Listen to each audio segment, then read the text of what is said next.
আসসালামু আলাইকুম দর্শক, আজকে একটা পিঠার রেসিপি নিয়ে আসছি, যেটাকে পাক্কন পিঠা বলে। সাজ পাক্কন বা সাত পাক্কন, অনেকে অনেক নামে ডাকে। এই পিঠাটা সচরাচর দোকানে দেখা যায়, 1 পিস 60 টাকা করে বিক্রি করে। আসসালামু আলাইকুম, আপনারা একটা ভিডিওটি লাইক এবং সাবস্ক্রাইব করে দিবেন।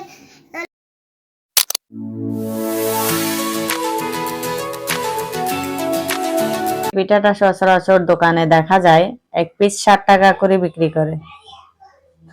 তো এই পিঠাটা কিভাবে আপনি সহজে ঘরে বানিয়ে খেতে পারেন এবং আপনার পছন্দ মতো স্বাদ মতো, সেটা রেসিপি নিয়ে আসছি। দেখুন, ইনশাল্লাহ ভালো লাগবে। এখানে লাগবে একটা ডিম দিছি, আমি অল্প পরিমাণে বানাবো। এটাতেও আপনি চাহিদা মতো করে খেতে পারবেন, এতগুলো পিঠা হবে।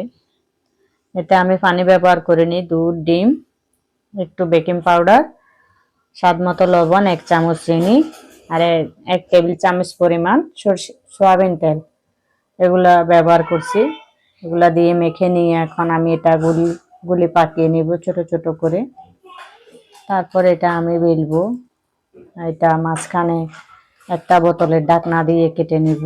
এটা ছোট ছোট পুরি সাইজ করে বেলে নিতে হবে।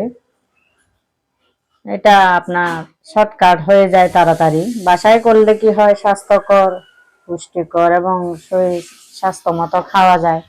দোকানে যারা করতেছে তারা কি আপনার এত স্বাস্থ্য চিন্তা করে করতেছে? এই জন্যই বাসায় তৈরি করা।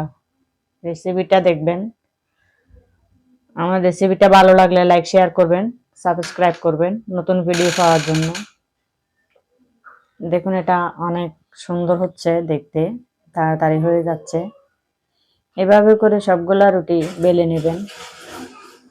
তারপরে মাঝখানে যে একটা আমি কেটে ছোট টুকরা বের করে নিচ্ছি, সেটা দিয়েও আপনি একটা ফুল করে নিতে পারেন। সেটা আর আলাদা করে বেলার ঝামেলা নেই।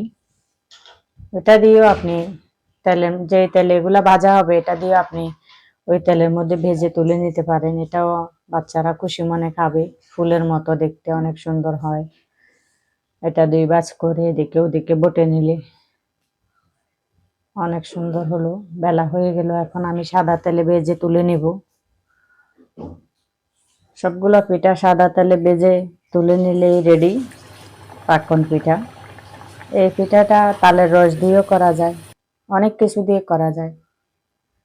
আপনারা বাসায় অবশ্যই ট্রাই করবেন, ভালো লাগবে ইনশাল্লাহ। বাচ্চারাও অনেক ভালো মজাদার বলে খেতে পারে। এটা চায়ের সাথে নাস্তার মতো খেতে পারেন। বাদামি কালার হয়ে গেলে তারপর তুলে নেবেন তেলের থেকে।